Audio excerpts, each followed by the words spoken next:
Good Monday morning, and thank you for watching Live Impact News here on 13 News Now Plus on this Martin Luther King Jr. Day. There are a lot of ceremonies that are taking place across the country right now, including in Washington, D.C. We are monitoring those and hope to show you a bit of those ceremonies as they happen live. As you are looking there at the MLK Monument there in Washington, D.C., they just wrapped up a ceremony and they are expected to start the MLK parade there momentarily. But at the bottom there, that is a look right here in Hampton Roads. And with that, I'll go ahead and introduce a few people right here in our studio. Of course, as always, we have producer Sarah Calloway. And today we have producer Olivia, who is in the studio with us. And meteorologist Craig Muller, also fresh off of a devastating Chicago Bears loss. But a great season indeed for them. Craig, one thing I will say, it was cold in Chicago. Yeah. But it's almost, from what I'm hearing from you, we could have a taste of that here in Hampton Roads coming up. Well, it's not going to be quite as cold. I mean, Chicago had sub-zero wind chills last night. That's never happened. We're not getting quite that cold here with this next round, but cold enough to support snow. Okay. And that's the big question. You want me to go right into it? Let's go ahead and time that, because I feel like that is going to be on a lot of people's mind. You're using that four-letter word, and in Daybreak, you said it could be significant potentially. Let's break this down for you. We're going to start off with the lows this morning, and it was pretty chilly down into the teens out around Emporia. 18 degrees. We had mid-20s. Hampton, Virginia Beach, Norfolk, Chesapeake, Newport News, Williamsburg, Portsmouth, all in the mid-20s. A little cooler for Ahoskie and Melfa. Plenty cold across the region. Our normal low is 33. Now I want to talk to you about today. Temperatures mid-40s, plenty of sunshine. Enjoy it. A southwest wind kind of warming us up a little bit. Cooler tomorrow. The winds shift back around to the northwest. That's going to drop our temperatures down into the upper 30s for highs for your Tuesday. By Wednesday, we're back in the 40s, and then a bump in temperatures on Thursday before another system brings in some colder air. Now, as that colder air settles in on Saturday, this is where it gets really interesting, and we're going to get into what we are looking at in terms of snow potential. But it does look, as I came in this morning, all the models were pointing towards some significant snow. Across the area today, no snow, no clouds out there. You can see it is a clear sky. So as we focus on the weekend, Saturday and Sunday, we're looking for parts of the region to experience a wintry mix, then a transition to snow, and then bitter cold later in the weekend and into early next week. In fact, most of next week's going to stay below average. You definitely want to stay tuned for updates because I think the forecast, it'll modify a little bit. But as of this morning, all signs pointing to a significant snow event. Here's your futurecast for today. I mentioned the sunshine out there. Temperatures up into the mid-40s, mid to upper 40s for some inland areas. Skies are going to be mainly clear overnight until we get to the pre-sunrise hours. A few fair weather clouds drifting through. Temperatures down into the 20s overnight. Upper 20s near the coast, mid-20s inland. Bundle up tomorrow and stay bundled up during the afternoon tomorrow. Highs in the upper 30s. So a chilly, chilly Tuesday. Looking ahead to Wednesday, winds shift back around with the south and southwest wind. Temperatures back into the mid to upper 40s. You ready to talk about this weekend? Let's talk about it. Take a look at the GFS. Now, you guys know if you watch, Daybreak or if you watch the Weather Desk, even right here at Live Impact News, we frequently talk about the GFS model and the Euro model. The GFS is the global forecast system. That's the U.S.'s global forecast. Take a look at the model here. You can see some rain chances down to the south on Friday. By Saturday, midday, snow develops across Hampton Roads. Initially, light snow. That area is shaded in pink, indicating some mixed precipitation. And depending on how thick or how shallow the really cold layer is, cold enough to support the freezing precipitation, could be snow, could be some mixed precipitation. We might even see some icing that takes place as we get into the early part of the weekend, especially into North Carolina. As we look ahead, Saturday afternoon and evening, look at that heavier snow filling in for northeast North Carolina down through Raleigh and Charlotte, seeing it for Hampton Roads all the way up to the Maryland state line there. Lighter amounts for Maryland and Delaware, but for our viewing area, moderate snow to heavier snow Saturday evening, and through the overnight into early Sunday, more snow tapering off during the mid-morning hours after about 9 o'clock or so Sunday morning. Now, that's the GFS, and I will tell you that model is the quickest to move it out. Some of the other models keep it around longer. Take a look at the European model. This is the Euro. A lot of you hear that when you watch, various news outlets. You might hear, oh, it's the Euro saying this or that. We talk about the Euro a lot with some of the hurricane forecasts. This is a European global model, and you can see the rain there for Friday evening coming into Saturday. Now, look at this. 6 a.m., still dry in Norfolk, but quicker to produce that snow by 9 o'clock. Widespread snow, light, maybe light to moderate for the peninsula, middle peninsula, eastern shore, heavier snow out to the west. Then our intensity picks up. Look at how it went from that lightest blue to kind of a medium bluish purple color. The darker purples there kind of showing up, indicating heavier snow. Down to the south, that magenta or pinkish color there, that's indicating your mixed potential for some ice. Maybe some various mixed wintry precipitation, rain down along the Outer Banks. That's Saturday, 6 o'clock. Overnight Saturday into early Sunday, transition back to heavier snow across Hampton Roads. This is where it really adds up. And then it doesn't taper off. Remember, the GFS moved it out by like 8:30 or 9. Mm-hmm. Watch this. Through the day on Sunday. Now we're at noon.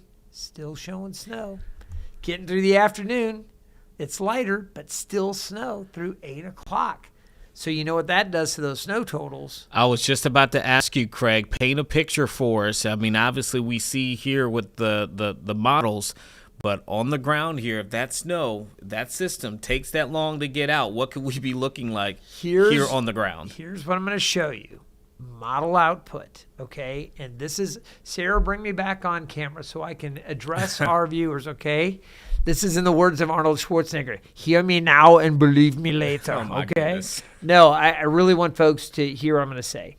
I'm going to put up a couple maps here showing you model output from these models. This is not the official forecast. We are not calling for the numbers that you see here, but this is the guidance that if the models were like, hey, if everything lines up 6 days from now just this way, this is what we could get. I just want to give you a sense of what we look at here as meteorologists. Not calling for this much at this point, but it's something to kind of file away in the back of your mind. Wow, the models were going crazy, okay? Let's start off with a look at the GFS. Model output, just guidance, not the forecast. But if the GFS was correct, how would you feel about 6 to 8 inches of snow across the south side? Ooh. Yeah, 8 to 10 down across northeast North Carolina. Model output, just guidance, not our forecast yet. Again, this could change so much. I could take a look at the GFS later this afternoon. It could be 2 inches, okay? So that's why we don't hang our hats saying, well, go out, get all your provisions now because we're going to get 8 inches of snow. No, not saying that. Just saying this is what the models are suggesting at this point. I'm going to show you another model here. Okay, this is, again, big disclaimer. The Euro, do you even want to look at it, Eugene? Remember, this is the one that keeps going. There you go. He showed me this at one point this morning, and I said, okay, all right. What is this? Sarah, her mouth just opened. Olivia, our producer in training, just looked at me like, are you serious? There's no way, yeah. Okay. Again, not saying this is the forecast. Model output, it's just guidance, not our forecast. But if the European was correct, if we had enough cold air, if the ground's frozen, if the rain, if the moisture's rich enough, you could conceivably see an output like this. Again, not saying this is what we're going to get. And notice this. This was something Marta pointed out in our traffic center. She said, how could Edenton have 1.9 inches and a Hosky 13.6 right next to each other? Taylor turned to her and said, maybe some mix or some ice in there, knocking down those snow totals. If it's more rain, those numbers could be cut down to nothing, okay? That's why it is so important to not just bite. You have a question? Actually, I have a question. Okay, go ahead. So you talk about using these. You use these two different models. Does one tend to be more accurate than the other when you guys are forecasting? This is a question I always have when you're doing forecasts. Great question. We get asked that a lot. Okay, what you do is you take a look at the model with the hottest hand, like who's got the best handle on the situation now. Some models tend to perform better at certain times. Some get on a roll. It's kind of like handing the ball off to your running back. If you've got a committee, the guy that's running the hardest downhill, you're going to give him the ball. Feed him the rock. We're going to have to see how the models kind of adjust a little bit over the coming days. I'm not hanging my hat on either one of these right now. Obviously, the Euro, I'm like, are you kidding me? But the reality is, every model that we have says, hey, there's something coming this weekend. So in order for us to get nothing, like all of them would have to be like a school of fish, all, swerving and going in a different direction all at once. I wanted to show you the weekend snow chances as we kind of average these outputs, okay? Chances for 3 inches or more, okay? 50% or higher, just maybe a little bit over 50%. 6 days out, that's pretty good chances for snow, okay? That's 3 inches or more. 6 inches or more, there's at least a 30% chance you could see 6 inches or more of snow. And for 12 inches or more, there's a 10% chance. Now, that sounds a lot tamer than those crazy numbers that I just showed you with the models. And it is, just to kind of couch expectations. As we get closer, it's going to be important that folks continue to check back, because we may say, hey, you know what? We're getting warmer air into the system, crisis averted. Or we might say, hey, these models are locking in. Now, we're not going to say, oh, just greater than this or that. We're going to say this area here is going to get 2 to 5 inches, 3 to 6, 4 to 8, 8 to 12, whatever. We'll start being able to pinpoint that throughout the week. A lot to watch. So let me bottom line it for you, okay? When I came in this morning, every reliable model that we had, the graph, the Canadian model, I didn't even bring up the Canadian model, the GFS, the Euro. I mean, there's all these global models that go out 6 to 7 to 10 days or so, these medium-range forecast models. They all were producing some significant weather. There's a new AI model that looks at a bunch of stuff. It was going even more. So, wow. I mean, we'll see how that plays out. But all of this stuff pointing towards a significant storm for the Mid-Atlantic this weekend. You had a question. I almost am afraid to ask this because I think it goes against, the meteorology portion of it. But what is your gut telling you, Craig? What do you think?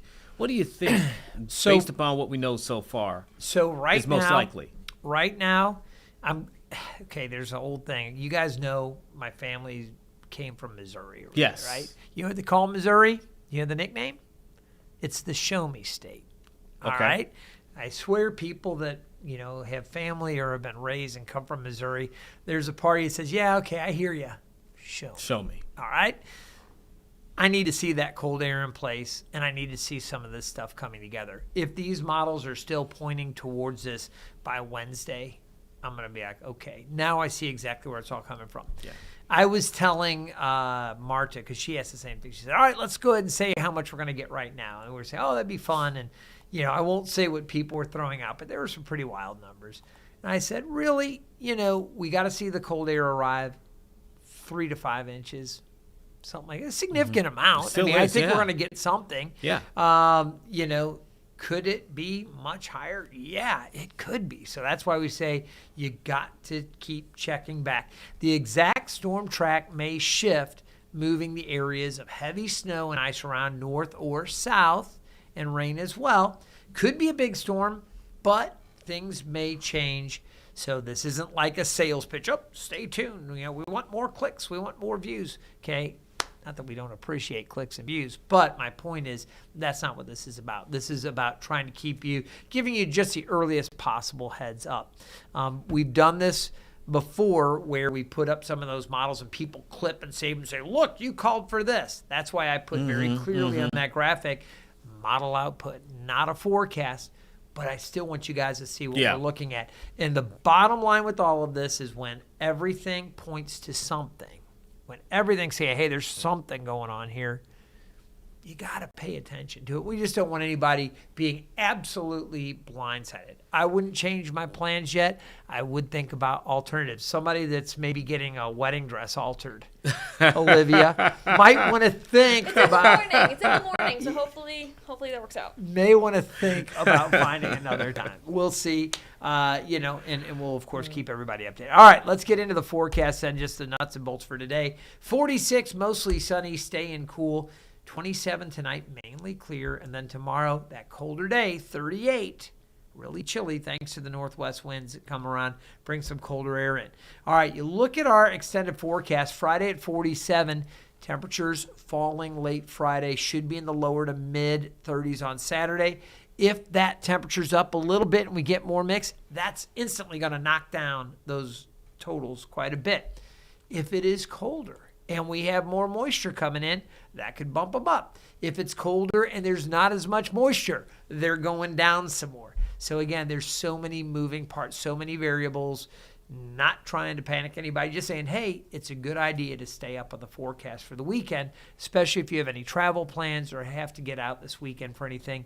Just pay attention and we'll keep you updated as things change one way or another. And I'm sure they will over the coming 6 days. Yeah, and Craig, a lot of people today will be heading out to either participate in marches or volunteering or things outside because of the holiday for MLK Jr. And so, again, it's kind of going along with that. Not that you maybe need the reminder, but please dress accordingly if you're going to spend a significant time outside. You want to make sure that you protect yourself. Even I think of some cases where I walk out the door, it's cold, but I'm thinking, oh, I'll be okay. The longer I stay out, spend some more time out there. Exactly. So you talk about getting sick and all those kind of things. So just please prepare yourself. Like today, 46, that's a few degrees below average. It's not like crazy cold, and with the sun, it's going to feel okay. But, as Eugene said, just take steps to protect yourself a little bit. And fortunately, Eugene, for any of the outdoor activities, the winds are fairly light, about 5 to 10 miles per hour. Maybe a little breezier right along the water. So if you're going to be near the bay or on the coast, you may want an extra layer. But for the most part, enjoy your Martin Luther King Jr. Day, and we'll see more sunshine, but colder tomorrow, and then we'll worry about the weekend as we get closer to it. Man, that weekend, I'm already thinking through what that means for all of us, too. I know you're going to be extremely busy over the next few days, if you're not already busy enough. This early, though, I kind of wrap my brain around like, all right, if it's going to happen, come on, bring it on. Let's dance, Mother Nature. Come on, let's go. And Craig, remind me if I'm wrong. Was it around this time last year that we had the major snow event? Yeah, I'm trying to remember the exact date. I don't remember the exact date. We can look it up. But yeah, we got a pretty good one last year. But it feels eerily similar to the 23rd. Okay, so coming up on the 23rd. Yeah. Pretty impressive. much a year to the date when we had that those first few major snow events last year. 2025. Well, we were in a snow drought for like 3 years. So to get a little bit more, it's not unheard of. And with more of these wild temperature swings, the potential's always there.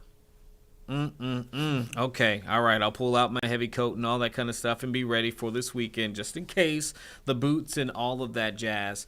But, Craig, I also got to give you kudos because when you walked in, that was one of the first things you saw. And you was like, hey, we need to be talking about this for the days ahead. And obviously, we'll, as you said, it's a show me situation, but have a feeling you're probably on to something there. We'll see. We'll see. And again, just stay tuned. Check back with Taylor at noon. And Tim and Evan will have you covered this afternoon. We'll keep you updated. All right, Craig, we appreciate you so much. And remember, you can always find Craig, too, also here on 13 News Now Plus at 9 o'clock from 9 until 9:30. He has a show called The Weather Desk.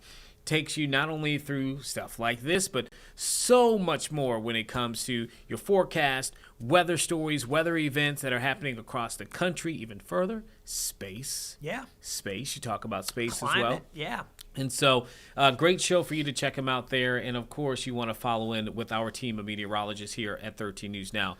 Craig, thank you so much. Right now, though, we're going to shift our attention to Switzerland, where we have Treasury Secretary Scott Bessent, who is about to hold a news conference from the World Economics Forum there. So let's go ahead. He just started speaking, so I'll stop. And the deregulation. The U.S. economy is doing quite well. As President Trump says, we have a hot economy. We have trillions of dollars coming in terms of investment, and we expect that to accelerate this year. So with that, I'd be happy to take any questions. Great. Let's start right over there. Yours, Devette Walsh. Mr. Secretary, so pleasure to have you back in Switzerland. May I ask, what are the key points that you want to achieve here in Davos, and what are your goals in Switzerland? Well, good to be back in Switzerland, and I think that the U.S.-Swiss relationship, after a rocky period over the past few months, is back on a very good track. What do we want to achieve? I think the message is America first does not mean America alone.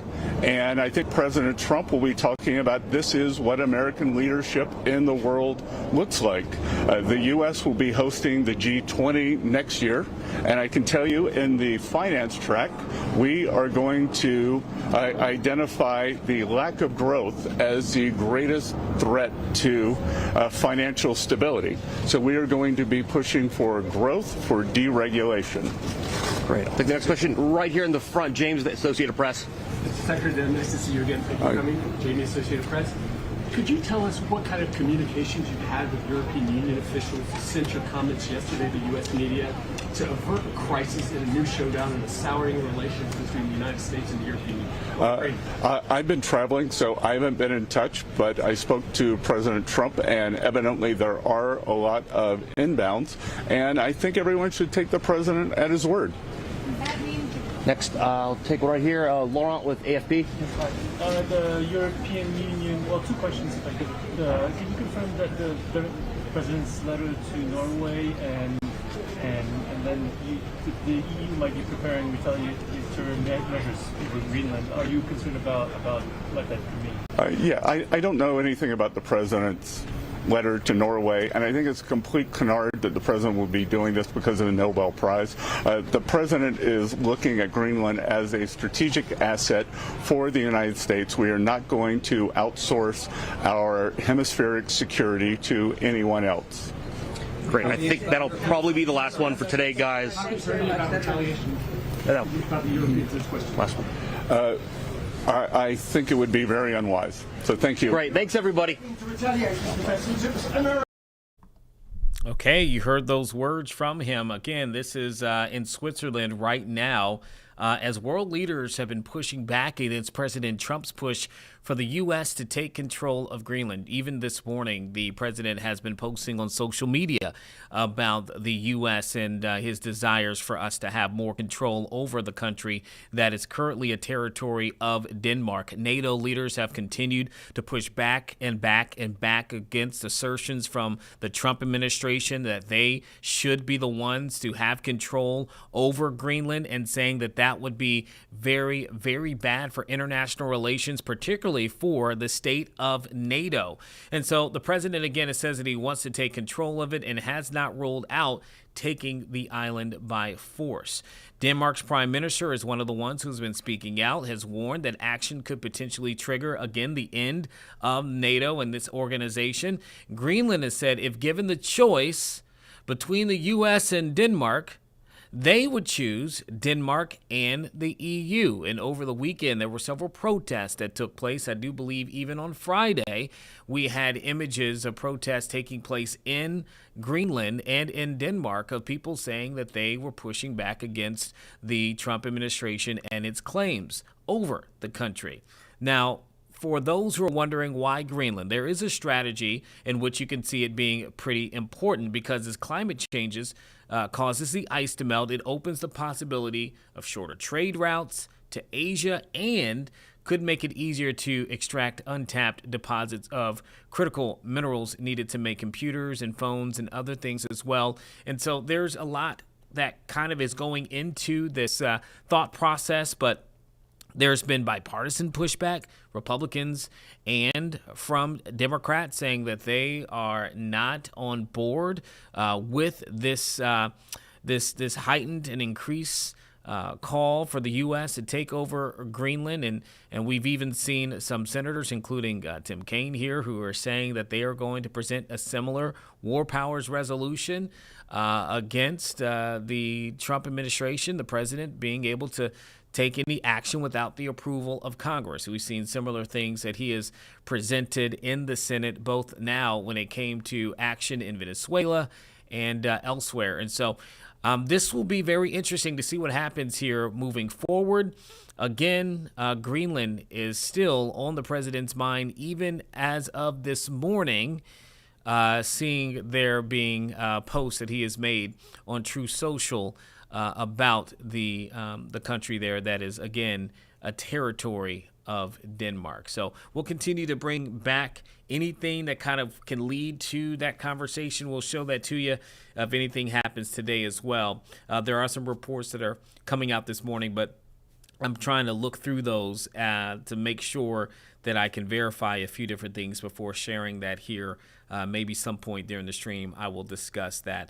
But now let's go and see, Sarah, do we still have a live look over the Washington, D.C. Martin Luther King Jr. Monument there? You can see people gathering to honor the legacy of Dr. King today. It is MLK Day. And we know that across the country, including right here in Hampton Roads, there are events to honor, to celebrate, to provide service to the community, all in honor of Dr. King's legacy. In Norfolk today, at the Addicts Theater, there's a ceremony taking place momentarily to honor Dr. King. And right before that, actually, pretty neat, if you happen to be in the area of the Addicts Theater, there is a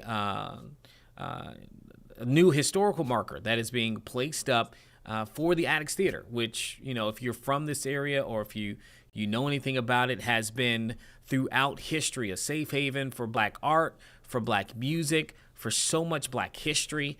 And so it's fitting that on a day in which we are honoring Dr. King for what he has meant for our community, for our nation, for our world, that also the Addicts Theater would receive its new historical marker for its contribution here within our community. So we will later on in the broadcast, in the stream, I should say, we have planned to speak with an author and historian who actually worked with the Southern Christian Leadership Conference. That is the organization that Dr. King founded decades and decades ago, and has worked and written about some key figures in our nation's history, particularly within civil rights, including has written and met with Rosa Parks and Joseph Lowry. He'll be joining us later on to talk about Dr. King's legacy and where it stands even now, as we see so many different things that have recently transpired across our country, and what Dr. King may have thought or said about those types of events. So looking forward to that conversation around 11:30 later on in the stream. But hey, listen, Virginia, we are days now after making history in the Commonwealth, and I'm talking about the historic inauguration of Democrat Abigail Spanberger as the first woman to be named governor in the Commonwealth of Virginia. The inauguration took place over the weekend in Richmond, with many people traveling up or showing up to be a part of that history. Spanberger spoke for several minutes, giving her inaugural address to the Commonwealth of Virginia, speaking on several different topics, including giving her account of the story of the Commonwealth and how she hopes that she can be a part of moving that story forward, and what it looks like to have people in Virginia being a part of the history that shows the push for equality in so many different spaces, and what it looks like in the grand scheme of what's happening nationwide right now with the administration. We got insight into quite a bit through her speech there on Saturday morning. And we did have team coverage. We had our teams there. We recorded the entirety of that message. And so we're going to go ahead, in case you missed it, we're going to play it for you so you can hear it for yourself. On the back end of it, we'll mention some of the executive orders that now Governor Spanberger put into or used her pen to sign off on just moments after being sworn in. But for now, I will give the floor to now the new governor of Virginia, Abigail Spanberger. This was her inaugural speech. Every 4 years, Virginians have the unique responsibility of choosing those leaders as we all write the next chapter of our Commonwealth story. And today, that tradition continues. Adam and I extend our appreciation to you, Governor Youngkin, and First Lady Suzanne Youngkin, for the time you have spent with us during this transition. I thank you for your service, and we wish you and your family the best as you exit this role and begin a new chapter. And to Lieutenant Governor Earl Sears, herself a trailblazer, and Attorney General Miyares, and to those who served in the Youngkin administration, thank you for your service to the Commonwealth that we all love.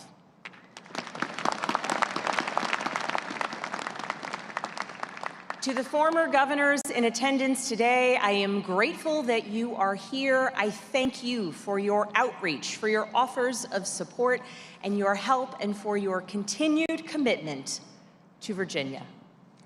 As I begin my service as governor, I want to thank the men and women of our armed forces, the Virginians serving overseas, and those who serve at military installations across our Commonwealth. Thank you for your defense of our freedom.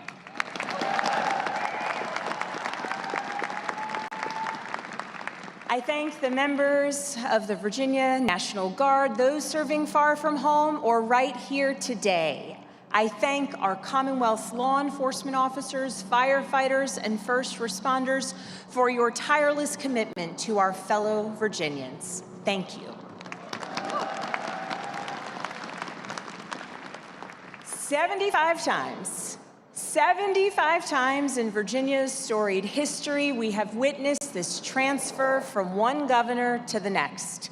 75 times a governor has taken this oath, and so many of those times it's been right here on these steps that those words have been spoken. It is the honor of my life to stand before you and take the oath today. The history and the gravity of this moment are not lost on me. I maintain an abiding sense of gratitude to those who worked generation after generation to ensure women could be among those casting ballots, but who could only dream of a day like today.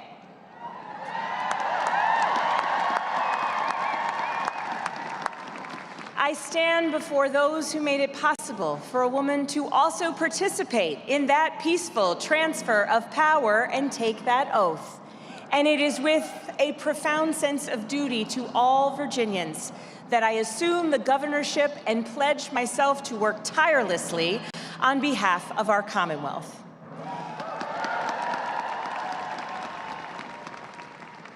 This year marks the 250th anniversary of two milestones in American democracy. The first is the signing of our Declaration of Independence, drafted by Thomas Jefferson, Virginia's second governor, and the man who designed the very building behind us today. And the second milestone we remember this year is the inauguration of Patrick Henry as Virginia's first governor. Governor Henry is best known for his call against tyranny at St. John's Church just up the road, words that helped launch the American Revolution.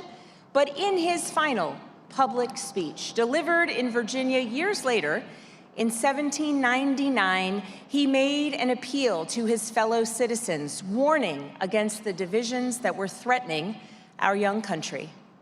His appeal remains timeless. He said, "United we stand, divided we fall. Let us not split into factions which must destroy that union upon which our existence hangs." I'll say it again, let us not split into factions which would destroy that union upon which our existence hangs.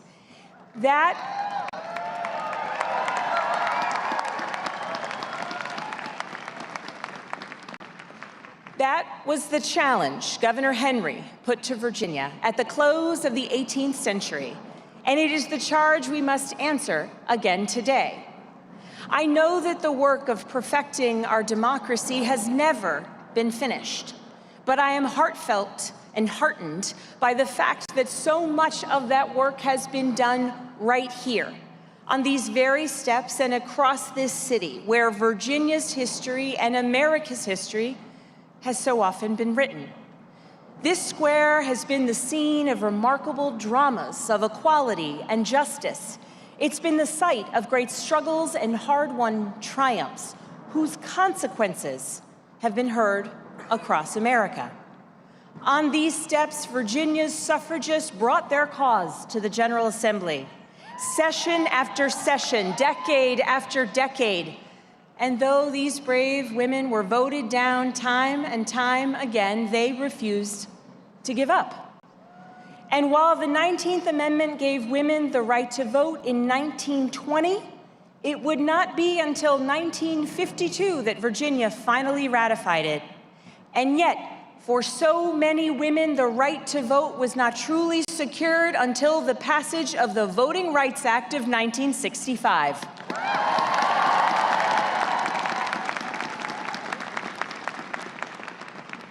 In 1960, Dr. Martin Luther King Jr. addressed a crowd of more than 2,500 people here in Richmond. He implored the then governor to comply with the Brown v. the Board of Education ruling, building upon a message he had issued 1 year prior when he wrote, quote, "Today is a day for great men, great ideas, great movements." And in his urgent appeal for progress, he wrote, "As Virginia goes, so goes the South, perhaps America and the world."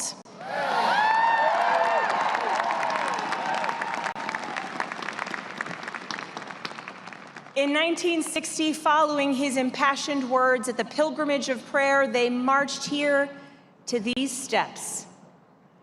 In the generation since Governor Henry's plea, as rights have been won and progress has been made, our Commonwealth and our country have faced hurdles, hardships, division, and bitterness. And yet along the way, what has been necessary is leaders who clearly see and willingly confront challenges.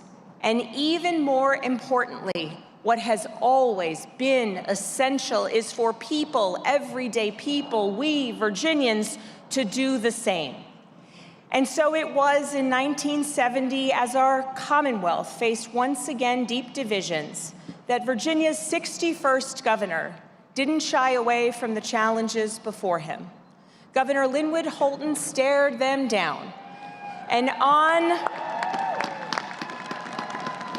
And on these steps, he proclaimed, and I'm quoting, "No longer can we be divided into opposing camps of political philosophy.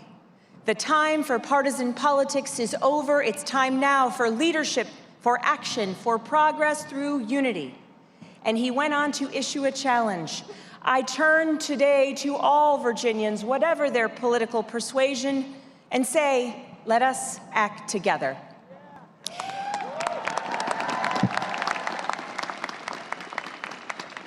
And just 20 years later, on these steps, Virginia inaugurated our 66th governor and our nation's first elected African-American governor.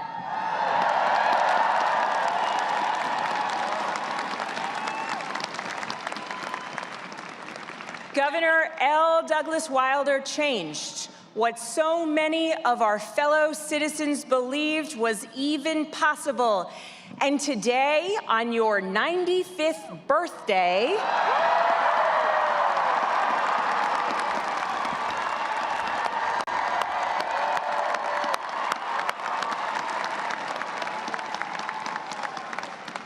I thank you, Governor, for being here to celebrate this Virginia tradition as we continue to write our Commonwealth story. It was by design that we are a Commonwealth.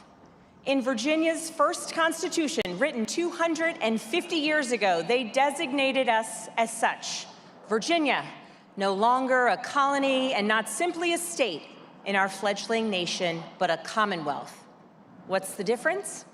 Well, kids, pay attention. Someone may ask you this eventually. There's no difference. There is no difference in how we operate or function as a state. The difference lies in the intentions of our forefathers and the choice to indicate that here our government should serve the common good, that the voices of everyday Virginians, not kings, not aristocrats, not oligarchs, should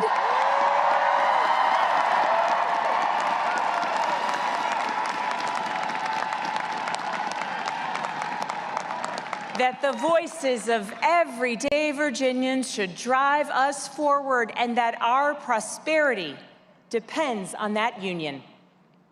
That our leaders and our fellow Virginians should join in common cause, find common ground, and pursue common purpose.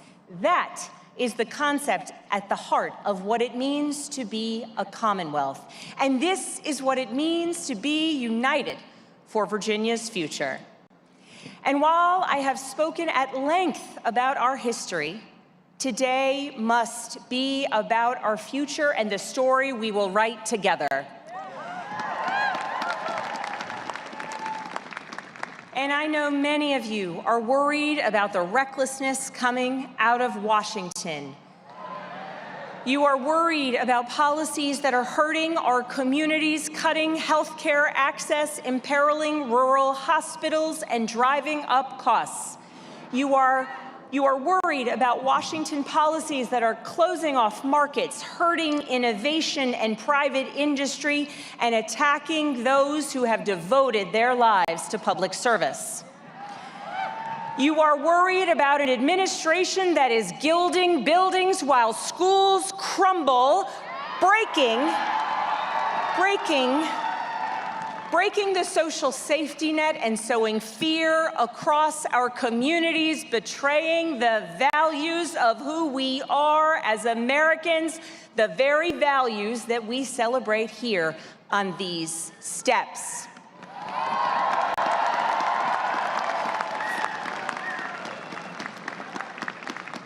And across the Commonwealth, everything keeps getting a bit more expensive. Groceries, medicine, daycare, the electricity bill, rent, and the mortgage. Families are strained, kids are stressed, and so much just seems to be getting harder and harder. Growing up, my parents always taught me that when faced with something unacceptable, you must speak up, you must take action, you must write what you believe is wrong and fix what isn't working. And I know that some who are here today or watching from home may disagree with the litany of challenges and the hardships that I laid out.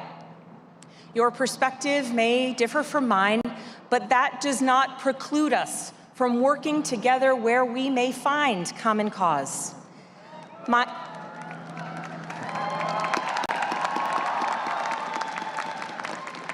My priorities for the people of Virginia are drawn from my own background and experience. I grew up in a family where my parents modeled a commitment to service and community, my father in law enforcement and my mother in nursing. My middle-class upbringing was a result of their struggle, their hard work, and programs like the GI Bill that sent my dad to college, and strong community colleges that allowed my mom to put herself through nursing school as she worked a heck of a lot more than just full-time.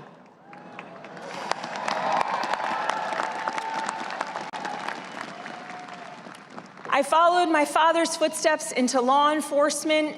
At my academy graduation, he handed me my badge and my credentials.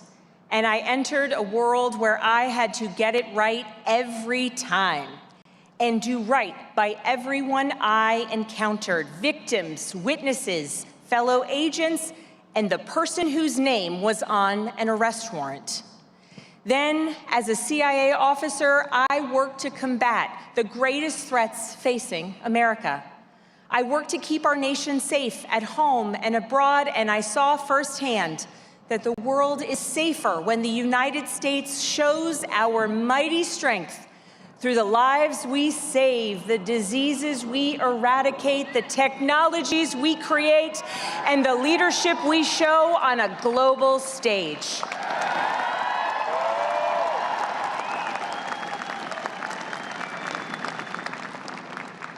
Today, I am a mother to 3 daughters who are my everything. And there is nothing more important to me than their safety, their health, their education, and their future. And I know that far too many parents work hard to make ends meet, but still worry how they'll put food on the table, take their sick child to the doctor, or keep the lights on. When today is so uncertain, it is hard to dream big for tomorrow. Today, I stand before you on these steps not only as Virginia's 75th governor, but as someone who believes it is our duty to write the next chapter of our Commonwealth story. It is our duty to demonstrate for the generations to come that when faced with hardship, challenges, divisions, and even bitterness, we too forged a path forward and pursued progress. As we write this next chapter, we will work relentlessly to make life more affordable for our fellow Virginians. We will tackle the high cost of housing, whether you're renting, buying, or trying to stay in your home. We will cut red tape, increase housing supply, and help communities keep housing affordable. We will work to lower energy costs by producing more energy and by ensuring that high energy users pay their fair share. And we will contend with an impending healthcare crisis by protecting healthcare access, cracking down on the middlemen who are driving up drug prices, and making sure Virginians aren't going into spiraling medical debt because of a single emergency. As we write this next chapter, we will make Virginia's public schools the best in the nation. We will work to ensure every child in the Commonwealth receives a world-class education at every level, providing them a solid foundation in reading and math and preparing our kids for a prosperous future. And we will invest in the schools and the educators that are essential to this goal.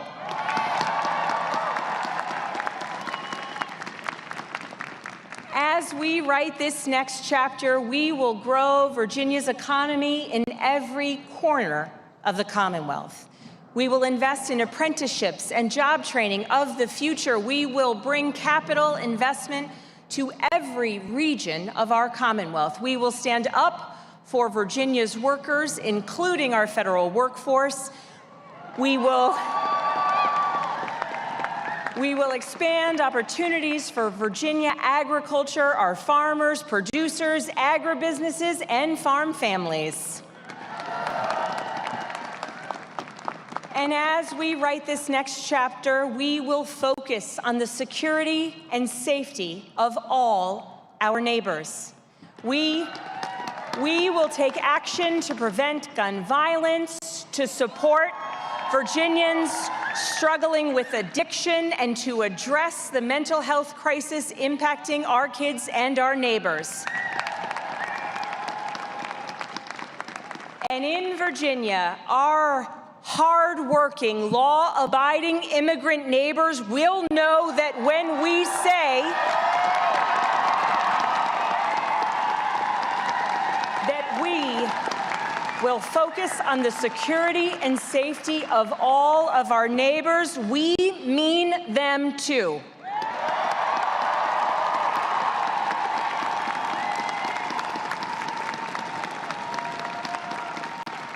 We will write this next chapter together, because throughout our history, no leader has ever made progress alone. To my friends in the General Assembly on both sides of the aisle, I look forward to working with you. I know what it means to represent your constituents, to work hard for your district, and to pursue policies you believe in. We will not agree on everything, but I speak from personal experience when I say we do not have to see eye to eye on every issue to stand shoulder to shoulder on others. Because Virginia has always been a place where we confront challenges, where we build coalitions, and where we prove that democracy still works. To Lieutenant Governor Hashmi and Attorney General Jones, I look forward to working together with both of you as we serve our fellow Virginians over the next 4 years. To our incoming cabinet and administration, thank you for joining us in service to the people of Virginia, and most importantly, to the people of Virginia. We are beginning a new chapter in our Commonwealth story, and we need you to help us write it. As we mark 250 years since the dawn of American freedom, what will our children, our grandchildren, and their descendants write about this time in our Commonwealth's history? This chapter, 50, 100, 250 years from now. Will they say that we let divisions fester or challenges overwhelm us? Or will they say that we stood up for what is right, fixed what is broken, and served the common good here in Virginia?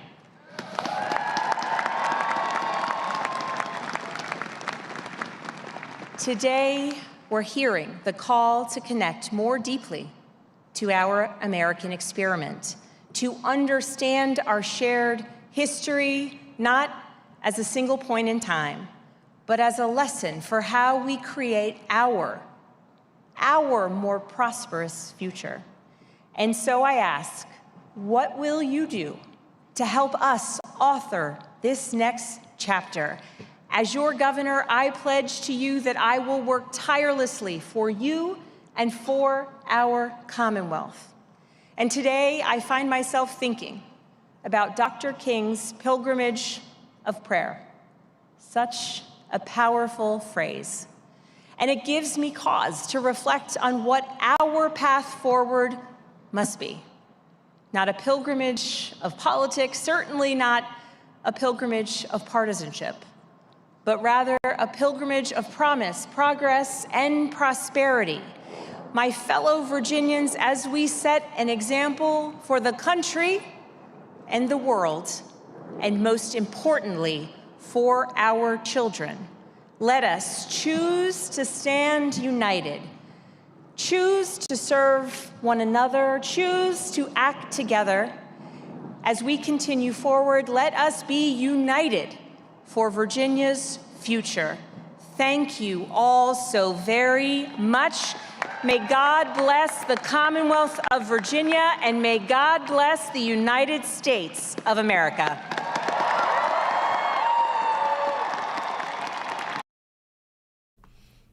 You saw there and listened to the words of Abigail Spanberger, now the governor of Virginia, the first woman to take that oath of office here in the Commonwealth's history. A few things of note she said there is that we don't have to see things eye to eye in order to stand shoulder to shoulder on other issues.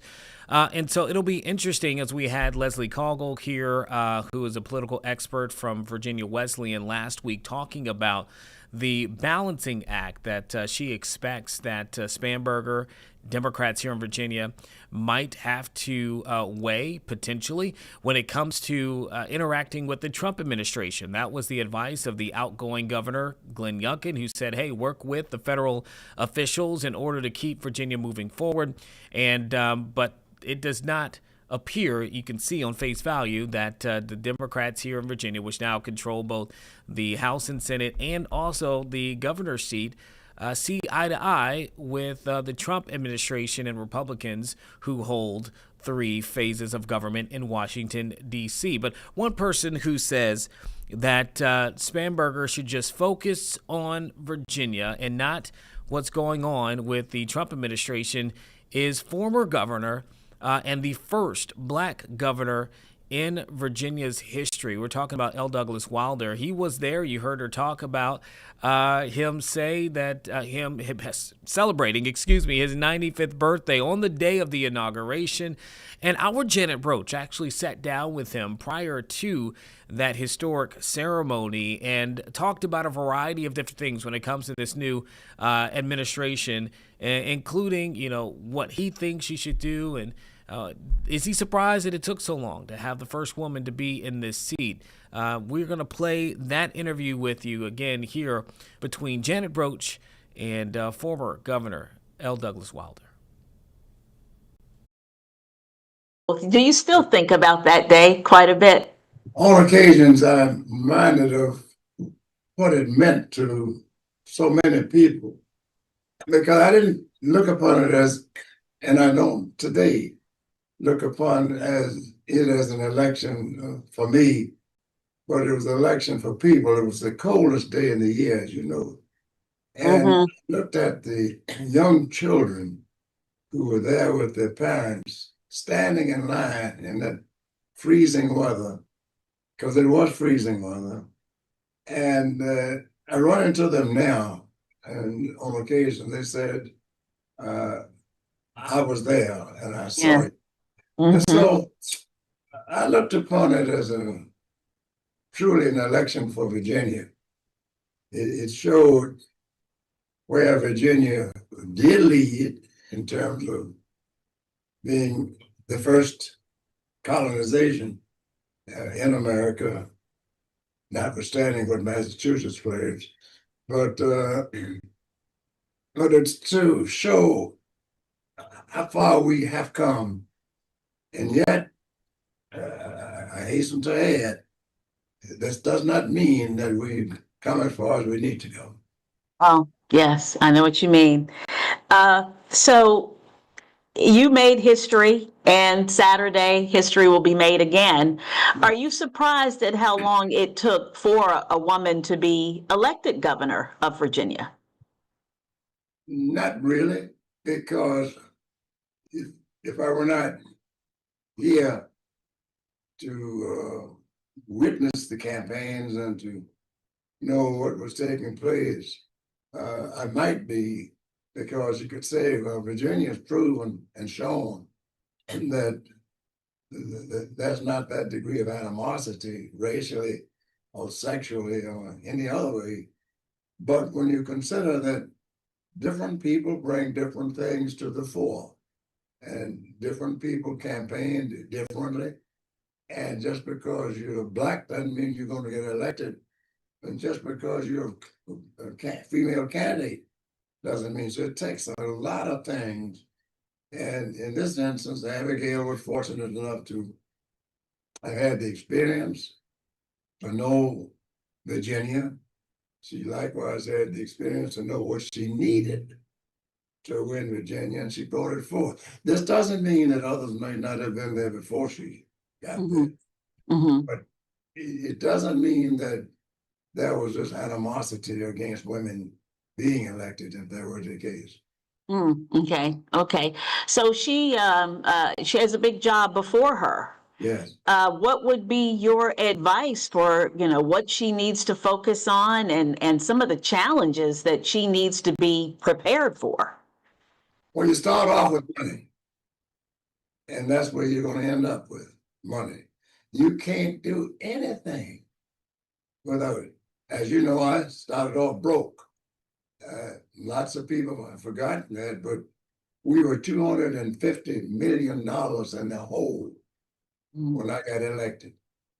$250 million in the hole. Governor Youngkin has already, so I created a reserve fund, and I called it the rainy day fund. And I went further by putting the first $250 million in that fund. But I had it embedded into the Constitution, which means that if you go into that fund to take any money out, the very first next thing you do is to put the money back once you recover and get back. So that fund has been available for Governor Youngkin this time. Of course, he's not said it as such, but when it had to be approved by the legislature, and the legislature said they had to go into the reserve fund. So I really feel good by knowing that Virginia's sound. She's going to have a sound Commonwealth to run. However, this doesn't mean that everything will be funded as it should be. One of the things that I speak about on a regular basis is the funding for historically Black colleges and universities. Now, but there's only one that comes to mind, and that's as far as the state is concerned, that's Virginia State. But I'm speaking about historical Black colleges and universities. And we have had the current Attorney General, Jason Miyares. He has ruled that the state is not prohibited from providing monies to historical Black colleges and universities, whether they're state universities or not. Reason I have written a post on it and published this week saying that they were private institutions called so, like Virginia Union of St. Paul, because they couldn't get a charter unless they were required to say they're private, so the state wouldn't have to take care of it. That's no longer applicable. And that's one of the things that I want her to do. And I'm quite certain she's committed to doing it, to look, to see, and to know that all schools should be treated to the extent of helping where help is needed. And I'm confident she's going to be doing it. What is the challenge that she's going to have working with the Trump administration? I mean, as we see, it does appear that he is certainly less cooperative when it comes to a state that is led by Democrats. We have 3 Democrats coming in. Is that going to present even, more challenges for her than what she normally would have to deal with, in dealing with the federal government? Well, she's not going to be looking to Trump for too much. I don't know what he would be doing for her. Now, to the extent that the government is required to fund certain programs, he could try to slow those down. But we've got people in the Congress. We've got people that represent Virginia. As a matter of fact, Barbara Scott, as you know, is the chairman of the Committee on Education and Health and Welfare. And so I wouldn't be expecting her to be halted by Trump, because if that appears to be the case, we have ways to deal with that. On the other hand, I don't think she should get involved with the Trump measure, like so many states are doing now. Trump this, Trump that, Trump. Let him do what he's got to do. He's going to be gone. Run the state of Virginia. Get our education straight. Get our public safety straight. Make certain that health care is provided, and make certain that those who don't have an opportunity. The current administration doesn't want people to even focus on what was not. Oh, it's a great pride, DEI is dead. They don't even know what diversity, equity, inclusion means. So hopefully you enjoyed that conversation between our own Janet Roach and former governor there, L. Douglas Wilder. Again, 95 years old he turned over this weekend, and you can hear his thoughts and wisdom that he was sharing there for the now governor, who in her own right is a first in the history of the Commonwealth. And one of the things that we were talking about with and you heard him kind of speak to too, it's a different circumstance for Spanberger coming into all of this, because she comes into the fold with Democrats holding both the Senate and the House, and so they can get moving on things fairly quickly. We've already kind of seen that in the last few days in the House and the Senate, particularly when it comes to constitutional amendments, both chambers pushing through constitutional amendments to be voted on now by Virginians, likely in April, regarding voting rights, those congressional seat changing the congressional maps and other things as well. And so it's quite, it'll be quite interesting to see how quickly they move forward. Spanberger saying in an interview also with our own Janet Roach that her priority is affordability. Okay, but one of the things she did on her first day as governor, she signed 10 executive orders, and one of those of note here was vetoing Executive Order 47, written by her predecessor, which ends Virginia's participation in a federal program that allowed local law enforcement to act as ICE agents. Okay, so this is being looked at from those who are immigrant advocacy groups as a major victory. And then you have others who are on the other side of this, like former Attorney General Jason Miyares, who says that this is not good and that it would potentially lead to more people who are criminals being able to be in the Commonwealth of Virginia. He put out a very strong statement against this action on social media yesterday. And so interesting there, but this all comes obviously as we watch what has been unfolding in Minneapolis as that massive immigration enforcement operation is taking place there and has already led to the deaths of Renee Good, that 37-year-old woman who, again, graduated from right here, Old Dominion University in Norfolk, and then also a shooting of a Venezuelan national the other day. That individual did survive, but he and an ICE officer were hospitalized after that. The DHS saying that two other individuals got into that and began to attack that officer. And so tensions have continued to escalate there. New investigations seem to be popping up now. Now the Department of Justice looking into both the governor of Minnesota, Tim Walz, and then also the mayor of Minneapolis, Jacob Frey. And so there's a lot that's going on nationally, and then you see this here in Virginia. It was one of the first actions that Abigail Spanberger did, saying that it would allow for local law enforcement to focus on local law enforcement issues and needs. Now, again, back to the conversation of them controlling all chambers of the Commonwealth here in Virginia. How quickly will things move forward now when it comes to the Democratic agenda? That was a question that I asked of our political expert, Leslie Coggle, who was just here on Friday before the inauguration. We talked for quite a bit, Sarah, about a number of different things. But I want to go ahead and play her answer to what she thinks in terms of the speed and how we could expect things to move again, from the Democrats here within the next few days. Agenda across.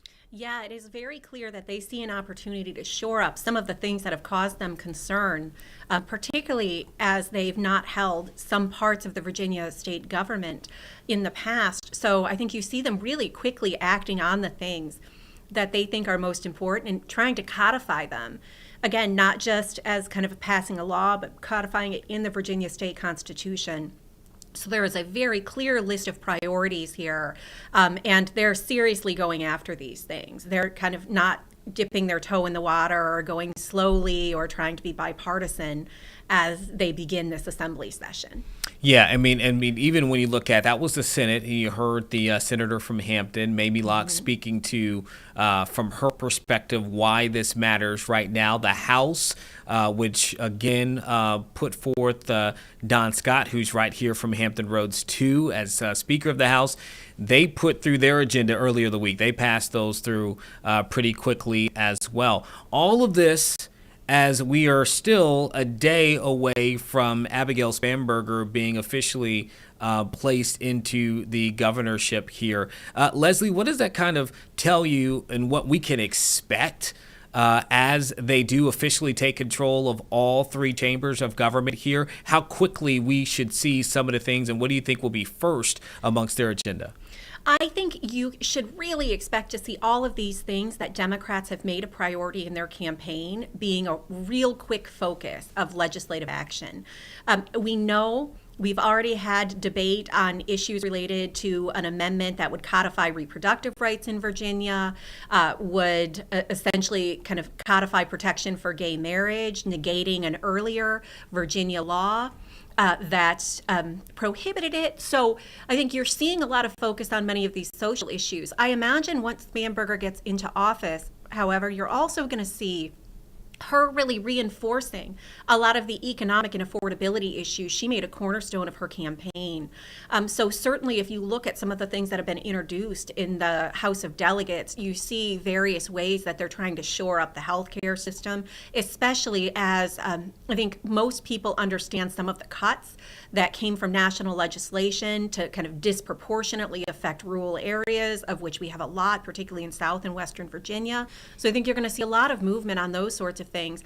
And again, Democrats are hitting the ground running. They are taking this very seriously. I think they see a window of opportunity and they're moving forward into it.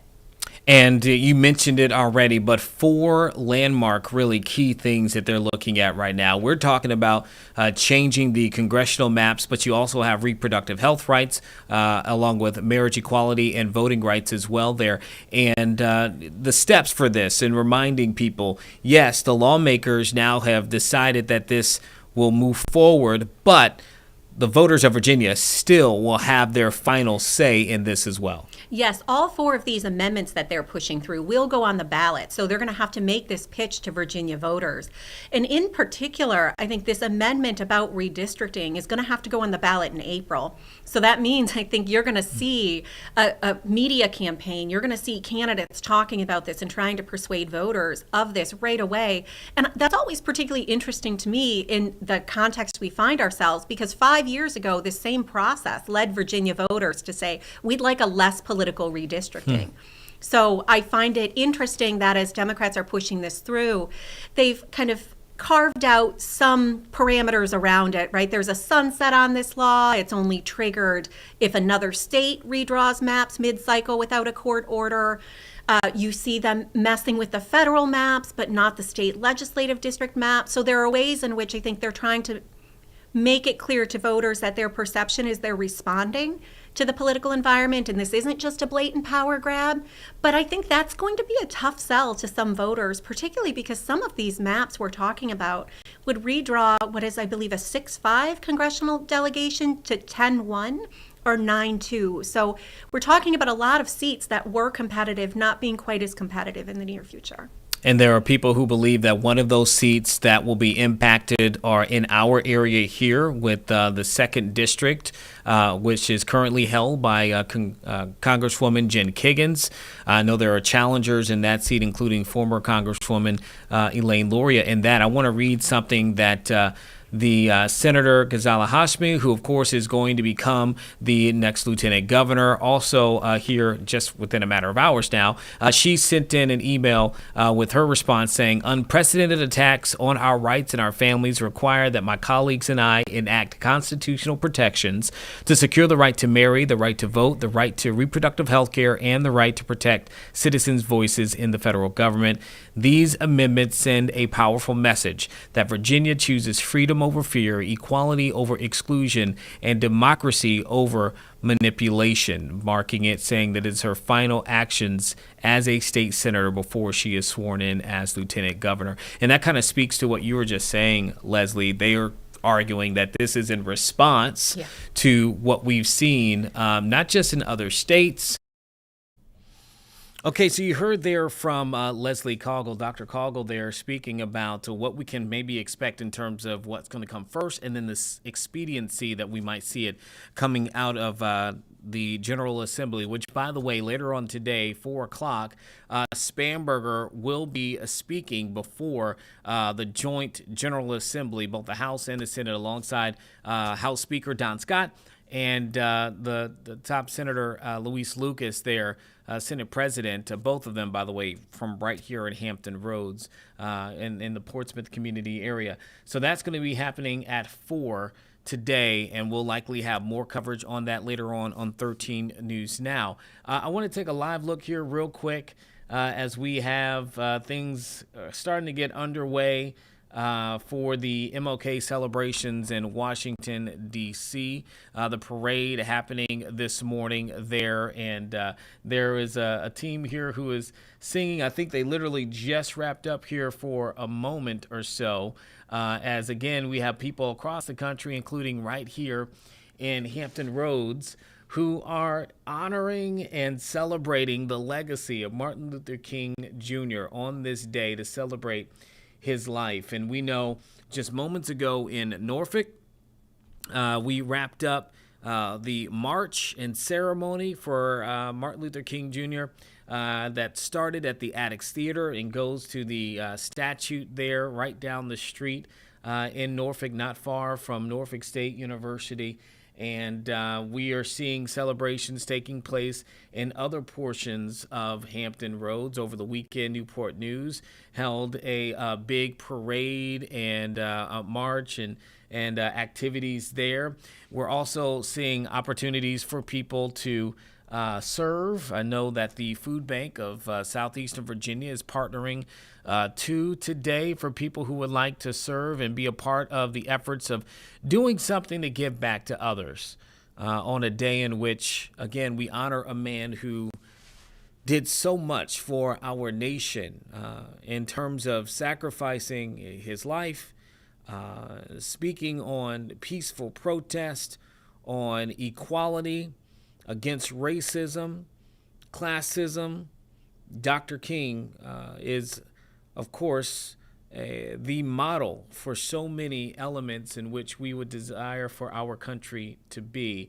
And again, you can stick with us here in about 15 or so minutes. We're going to have an interview with someone who worked within the SCLC, Southern Christian Leadership Conference, which was started by Dr. King many years ago, and worked under several administrations, presidential administrations too, as an author, historian.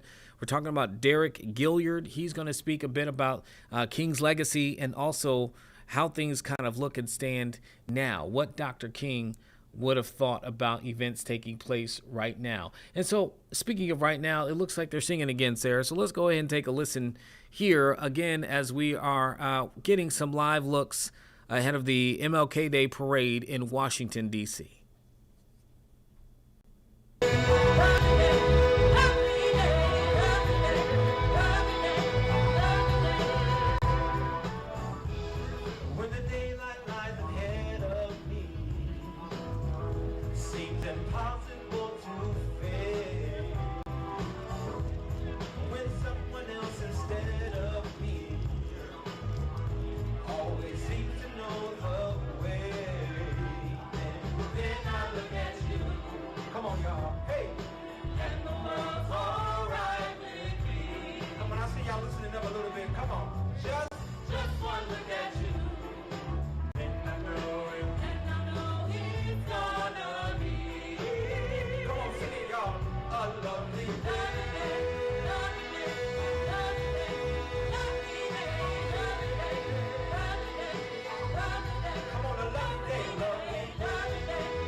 Got to find a way to bring some love in here today. And Father, we don't need to escalate. 'Cause you know war is not the answer, for only love can conquer hate. You know we've got to find to bring some love in here today. Listen, I said picket lines and picket signs. Don't punish me with brutality. Come on, talk to me so you can see what's going on. What's going on? What's going on? What's going on? What's going on? What's going on? What's going on? What's going on?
You're taking a live look there of the MLK parade that is underway in March in Washington, D.C. And if I'm not mistaken, it looks like they are finally making their way to this section in which our live feed has been placed there in D.C. You can see the marchers there carrying their flags right beyond this young lady that we see here, who is likely pretty cold with some coffee or hot cocoa.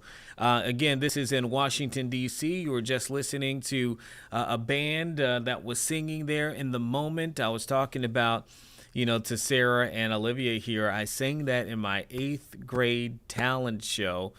Not going to say the year, but the Marvin Gaye's "What's Going On" is the name of that song, and there are so many questions there that I think are probably fitting for a lot of people within the country, trying to figure out exactly what is happening in certain communities, certain tensions that we're having, and what are the solutions to those as well. And so on a day like today, in which we are honoring the legacy of a man who had his own vision for what the country could be and what it was, but the potential of what it could be in Dr. King, I do believe that is what, for many of us, that his legacy represents, in showing us a mirror, not only of the current, but also giving us a benchmark for how we can possibly be our best selves.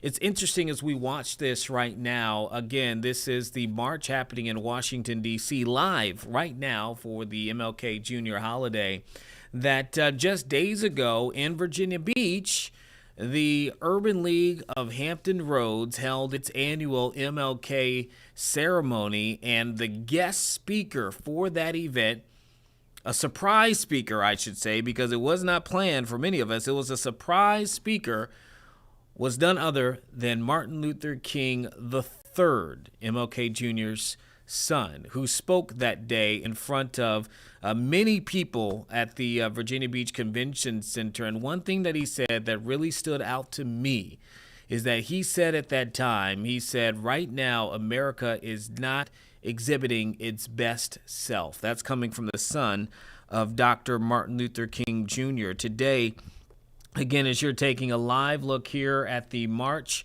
the Dr. Martin Luther King Jr. Peace Walk there, march in Washington, D.C. Just moments ago, we saw from, the daughter of Dr. King, Bernice King. She released a statement. I'll read it in part here as we watch those who are marching peacefully this morning. She said, "This MLK Day, remember my father by amplifying and advocating for the end of state-sanctioned and facilitated violence against black and brown immigrants and against people, period.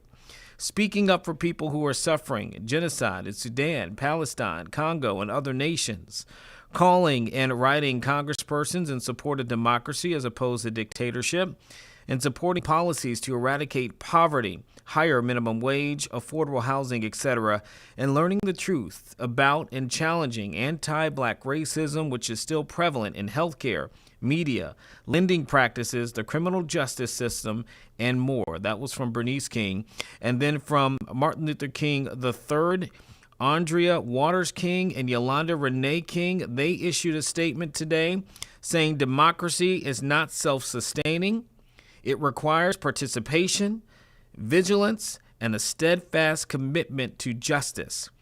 Dr. King challenged us to confront racism, inequality, and division, not with despair or violence, but with truth, courage, and love. Those words coming from the family of Dr. King this morning, as again, you were just watching the moments in which that peace walk making its way through Washington, D.C. here. And you can see within this march and parade, there are several people who are there to show honor and pay respects and to tribute the legacy of the civil rights icon, the leader that continues to inspire us today. And I was saying, again, in Norfolk, I wish we had video to show you the march that happens every year there. They just wrapped that up not too long ago, but you really get the sense, again, as you have these different marches that are happening everywhere, including in my hometown, Georgia, Atlanta, Georgia, that area, obviously where Dr. King was raised and born up, and you can still have the King Center is there in Atlanta. Monumental celebrations take place here every single year all around the country. We're seeing this taking place today. And in a few moments, I'm not quite sure if they're with us just yet, but we are going to have someone to speak with us, at least we plan to talk about the legacy of Dr. King and what it means today, what that means for us today. Again, as you even bring up that picture there on that historic march on the Washington Monument there, and just thinking about the impact that this man has had not only on my life, but on the lives of millions of people throughout generations now. Obviously gone too soon, but a legacy that will never be forgotten and will continue to live on. And it would be so interesting to see what he would think about what is going on today across our country and across our world. It will certainly be interesting to note and to see. Just to let you know, as we are awaiting for our guest to hopefully log on here in a bit. Hopefully we'll get them in. There are a few things that we're kind of keeping our eyes on right now, but one of those has been this conversation about Greenland and European leaders who are now expected to meet for a briefing together. 27 European Union nations will meet for a meeting later this week in response to President Trump's escalating conversations about acquiring Greenland. There's some new reporting that is coming out even today, in which was first reported by PBS and ABC News, confirming this through the Norwegian Prime Minister, in which the president again expressed his desire to take control of Greenland in a letter to the Prime Minister of Norway here.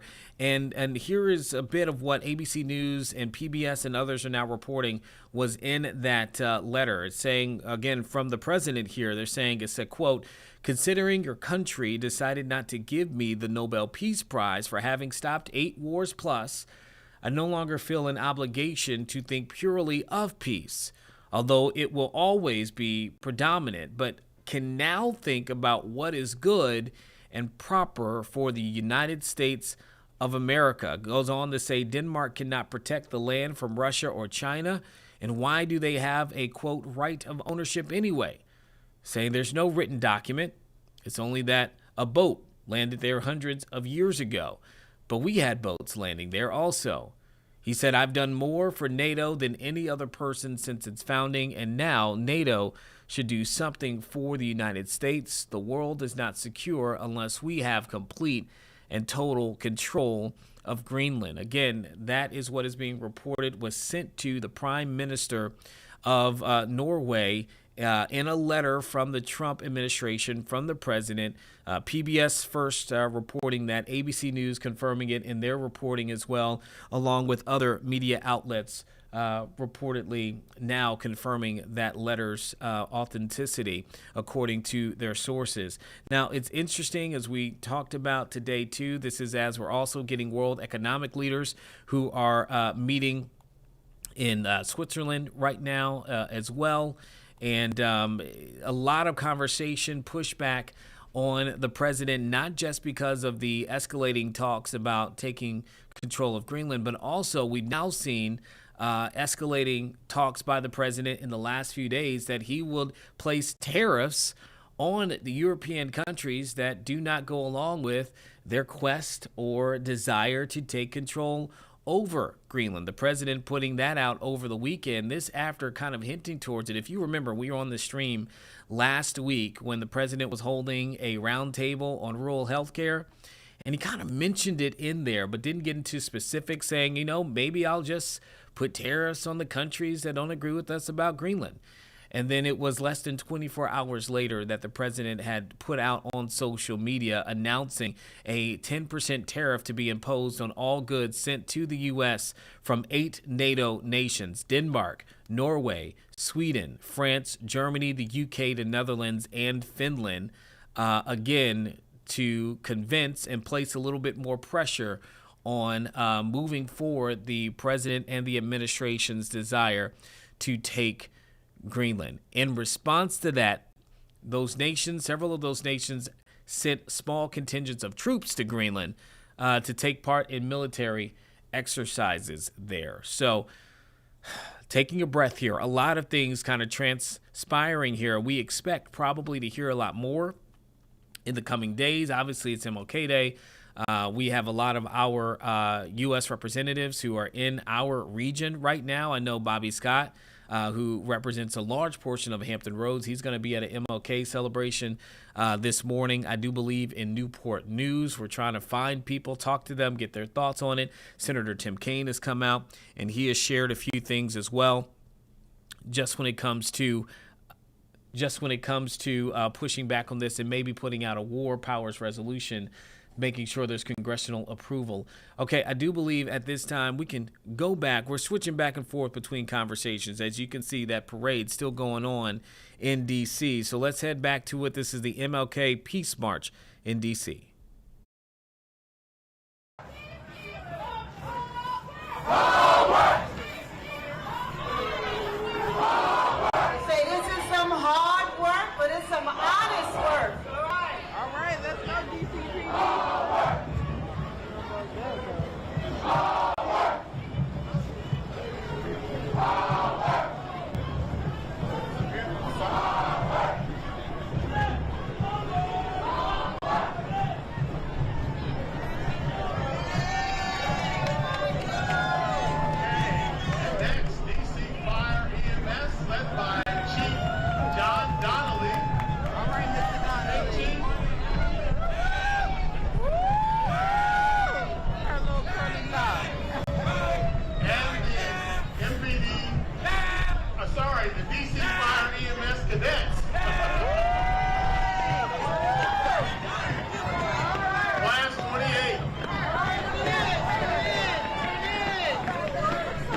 Again, you were taking a live look there at the celebrations taking place in Washington, D.C., as the city and the nation, communities across the world honor Martin Luther King Jr. on this particular day. And so many things are taking place across our country right now. It is a question that I know that I have been having, and maybe others too.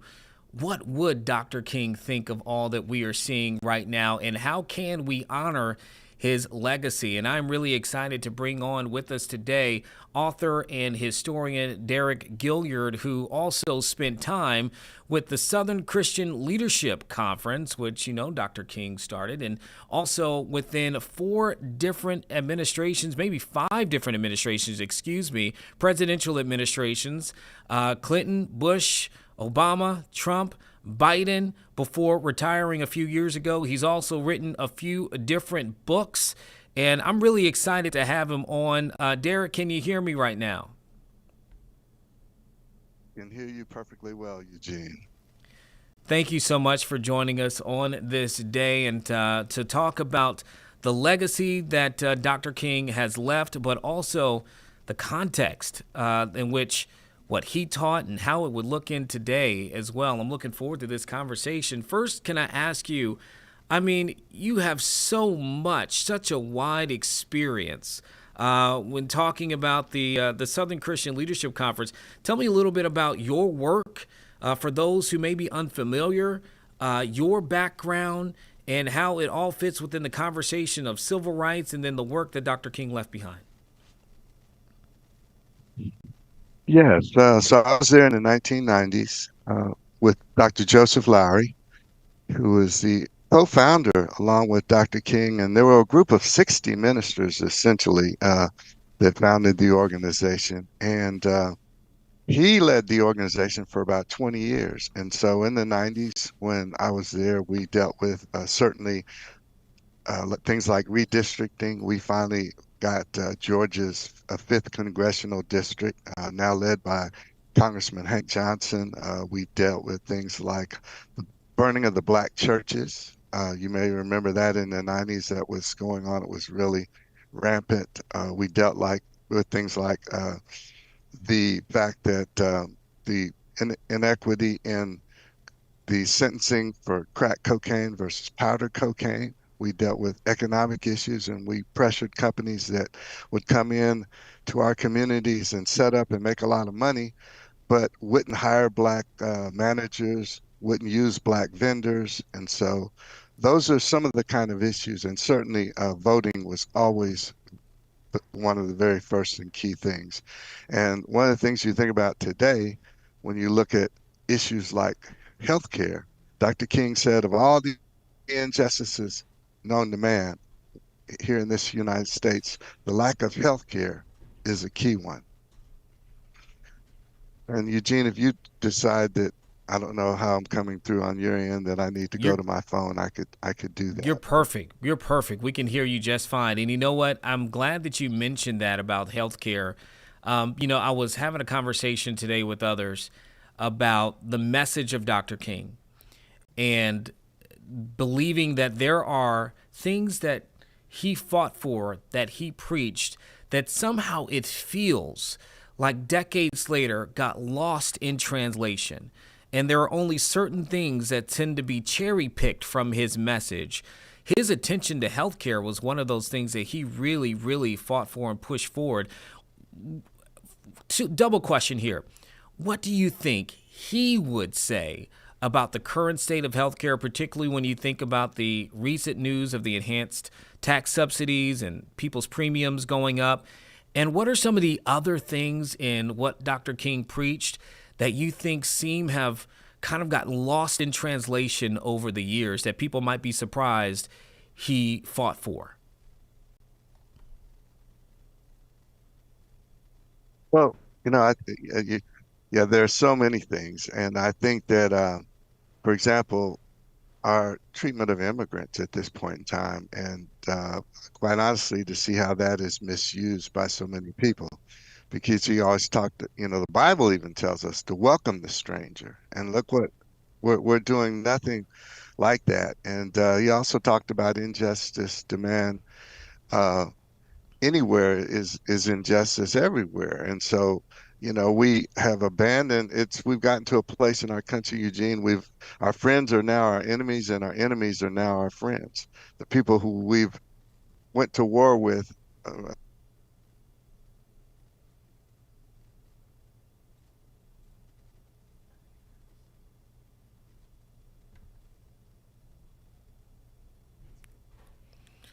Okay, it looks like we may have lost his visual there for a moment. We'll try to get it back up. For right now, Sarah, let's do this. I believe I just saw the D.C. Mayor, Muriel Bowser, walk up to the podium there in D.C. Okay, here we go. I think we got Derek. Derek, can you hear me?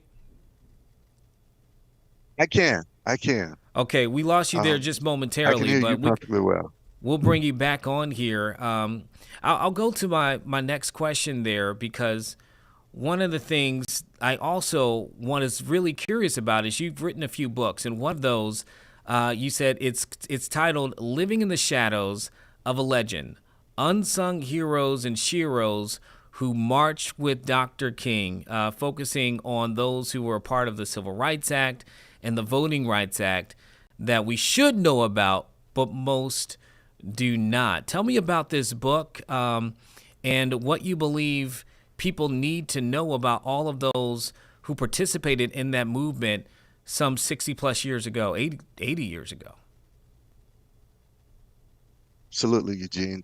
Dr. King called them his unknown ground crew. He said, when the jet flights to freedom leave the earth, everybody, you'll have the known pilots and the unknown ground crew. And so these are the people who were in these towns and hamlets that when the SCLC, they call on the SCLC to come and help them organize movements and help them get justice, get the right to vote, get the right to go in and sit down at a restaurant and eat instead of having to go down to the back and pick up a bag of food from a window, not sit in the back of the bus, all of these kind of things.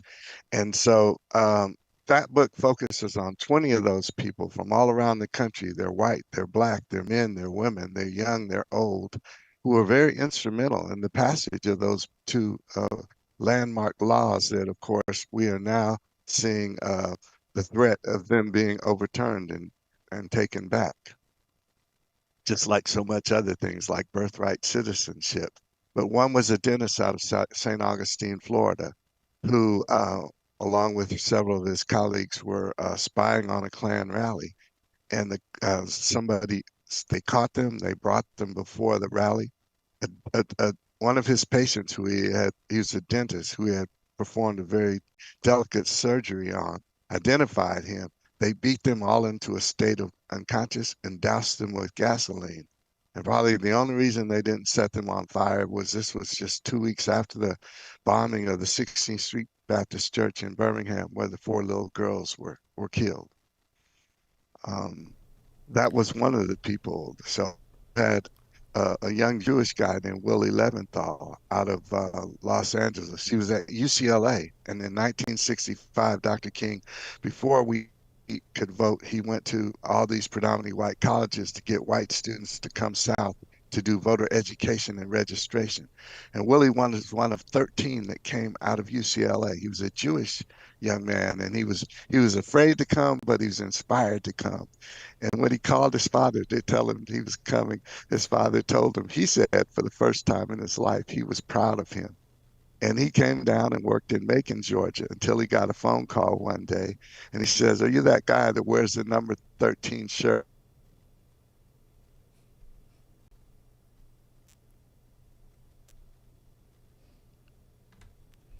Looks like we've been going in and out here with Derek, which is unfortunate because it's such a good conversation and here. So we'll wait and see if we can get him back here live. And while we do that, let's go to the march here, Sarah, that is taking place. It looks like we have a local high school band that is playing now. We'll try to get Derek's feed up and running here for the last few minutes of our stream and see what goes there. But again, let's take this live look here as we're having this conversation on Dr. King, his legacy, and some of the things that may have gotten lost in translation along the way.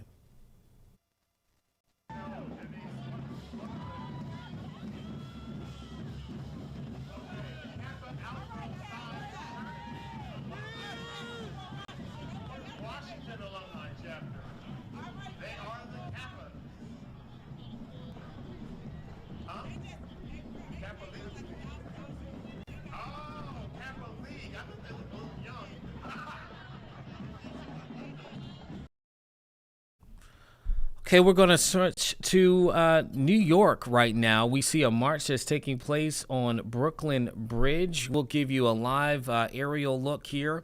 Again, we are trying to get Derek back set up at the moment, but we want to take you to live feeds as this is live impact news and things happen in the moment. We're monitoring this march taking place again on in Brooklyn, in New York City. You can see there how many people are currently there marching along the street there. It's such a long line here at this moment. Also, we're monitoring something taking place in Philadelphia where it appears there is an ICE rally that is taking place. Now, this is interesting because it's happening in Philadelphia as people have been protesting the death of a Cambodian immigrant who died while in custody just last week. The family of that man, a 46-year-old there, saying that he died while being held at a federal detention center in Center City, Philadelphia. They've been demanding answers of DHS here within the recent days. But again, that is what's taking place right now in Philadelphia. And you can see there again this ICE protest taking place, again, all in the context as well of what we're seeing in other cities across the country, like Minneapolis and abroad. And so wanted to show you those two things that are happening at the moment while we try to see if we can get Derek back on. I think we do. So let's see if we can get him back. There we go. Okay. And Derek, I didn't see your T-shirt before, so now I get at least to see your T-shirt as we pull you back up here with us. And we appreciate you for keeping with us and still trying. And I know you can hear me now. We were just talking about a few things with the legacy of Dr. King. You were talking about the one book, and that really highlights that as we celebrate and honor Dr. King, there were so many other people, the others, that had to play a role, too, behind the scenes. You have another book that you've written. And you were recently the keynote speaker here in Virginia, not too far, in Danville over the weekend for a celebration. And you were talking about the context of what we're seeing right now in the country, particularly with the Trump administration, with what we know from Dr. King. We only have a few minutes left in this stream, but I'd really like to hear a little bit of your thoughts on how you think his message would flow today and what we're seeing in terms of what the administration is doing in connection to, what his work stood for. Absolutely. He would, wow, his voice is so powerful. His message is so relevant even today. He was about the least of these. And you look at this administration and it is a full out attack on the least of these. Okay. You're cutting health care. The tariffs are going to cost the average family over another $2,300 a year. A lot of people's health care are going to double and triple. And that particular issue is super important to me because I worked in one of the 10 regional offices in the U.S. Department of Health and Human Services out of Atlanta. We served the 8 southeastern states. So we had the great privilege of implementing the Affordable Care Act for the first Black president. And ironically, we had the only all-Black office of a political appointee. And of course, the law was passed in 2010. In 2013, it was implemented. And what we're going to have is millions of people who are going to lose their health insurance because of the lack of the Obama subsidies.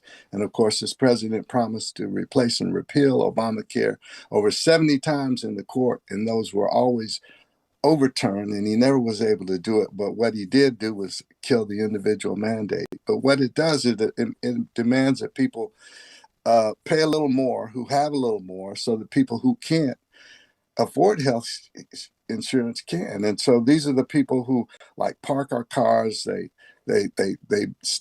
bag our groceries and stock our shelves, they cut our lawns, all of these kind of things. So he would really talk about the injustice because we are the richest nation on the planet of the earth. And so those are a couple of the things. You know, I saw on your website and in talking with you too, you already talked about how you worked with Dr. Lowry, but also I think I saw a picture. Was it you and Rosa Parks at one point as well? Did I Yes. make that up? It's Yes, there too. sure. So you've been in front and with prominent figures in the civil rights movement. From your estimation in those conversations with them, your work that you've done with the SELC, your work under multiple administrations, how far do you think, if Dr. King were here today to look at it, he would say that we have come since his death, particularly since he shared his vision for what he thought the U.S. could be? And we have only about a minute left, but I wanted to ask you this question. I think he would say we had come a long way, but we are taking drastic steps back, really, since the emergence of Donald Trump. We now live in a society where we will shoot unarmed white women in the face in Minneapolis and drag disabled women out of their cars. I'm talking about white women too, not black women. There's a full out attack on blackness and black history and DEI. So he would be extremely alarmed that we had made all that progress. Now that progress is being threatened and rolled back just systematically due to Project 2025. So that's why I did write my new book, The Longest 4 Years of My Life, A View from the Field by a Black Fed in the Trump administration. And it's ringing true today. Again, Derek Gilliard, appreciate you, author and historian. And just off of that, as we close out, I want to reread Martin Luther King III, his statement here today on behalf of the family, that Dr. King challenged us to confront racism, inequality, and division, not with despair or violence, but with truth, courage, and love. So a lot of conversations will be held today, obviously, about Dr. King. And Derek, I appreciate you for being a part of our conversation here today and sharing your thoughts and opinions on all of this. Thank you, Eugene. Thank you. Thank you. Take care today. All right, and with that, we're going to wrap up today's live stream here for Live Impact News. Thank you so much for joining us. If you're going to be out and about celebrating and honoring Dr. King, we definitely wish you the best in that. Remember, up next is 13 News Now at noon. That will be here, and then there will be another Live Impact News stream from 1 until 3. That will be with Connor Reel and Naya Campbell. And if you watched us on YouTube, you can always, please, download 13 News Now Plus so you can watch not only on this stream, but other content. We talked about the weather desk. We talked about some of those special interviews that we had that you watched a bit of today. So much more content on our streaming app that you can get for free. For now, thank you so much. Sarah and I will be back tomorrow at 10 a.m.